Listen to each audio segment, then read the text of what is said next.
আমরা কোথায় যাচ্ছি আজকে? আজ যাচ্ছি আমরা নড়াইল। কি আছে? খারাপ লাগতেছে। তোমার নিয়ে দেখতে আসো কি রে? মুখটাতে কোলে বসে পড়ো, ধুয়ে পড়ো তো। আমরা সিকিরহাট ফেরি পার হলাম, এখান থেকে ভিডিও স্টার্ট করলাম। আমার শরীরটা অসুস্থ হয়ে পড়েছিল, তাই চায়ের দোকানে চা খেয়ে নিলাম। খুব যত্ন সহকারে চা বানিয়ে দিচ্ছিল। তারপর আবার বেরিয়ে পড়লাম, চলে আসলাম লোহাগড়া বাজারে। খুব খিদে পেয়েছিল, বিভিন্ন রকম ভাজা পোড়া দেখা যাচ্ছিল, তাই রেস্টুরেন্টে ঢুকে পড়লাম। ঢুকেই দেখি রেস্টুরেন্টে অনেক বড় আয়না দেখা যাচ্ছে, সেখানে একটু পোজ দিলাম আর নিজেদেরকে একটু দেখে নিলাম আয়নাতে। যেহেতু অনেকটা দূর জার্নি করে আসলাম, তো বলতে বলতে আমাদের খাবারগুলো টেবিলে চলে আসলো। খাবারের মেনুতে ছিল ইফতারের সকল রকম আইটেম। খাবারগুলো যাই হোক, খাবার খেতে খেতে অনেকগুলো ফানি ভিডিও বানিয়ে ফেললাম। আমরা দুজন ভিডিও বানালাম এবং মুক্তা দিদির সাথেও অনেক ভিডিও বানালাম। বিভিন্ন জায়গায় রেস্টুরেন্টে যাই, বাট কিছুই খেতে পারি না।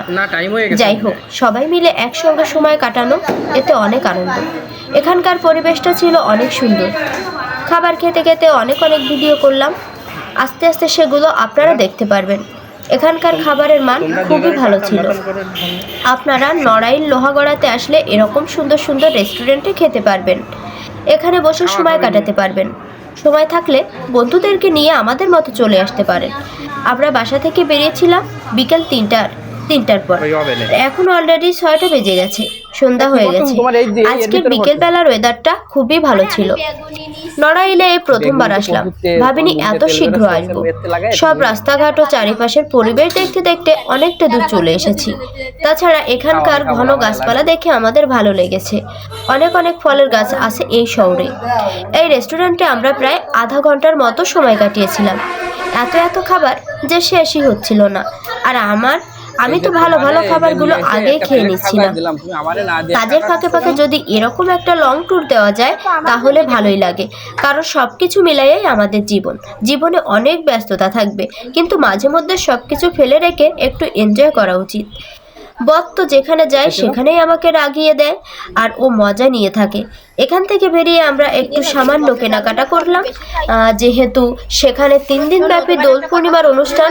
তো পূজা মানে আনন্দ, আর মনে মনে আনন্দ লাগছিল যে নূতন শহর, নূতন জায়গা, নূতন লোকজনদের সঙ্গে পরিচয় হবে। তো বলতে বলতে চলে আসলাম কৃষ্ণ দাদাভাইয়ের ওষুধের ফার্মেসিতে। আর এই যে আমাদের দাদাভাই, ফাইনালি চলে আসলাম আমাদের গন্তব্যে। পরবর্তী পার্ট দেখার জন্য আমাদের সঙ্গেই থাকুন।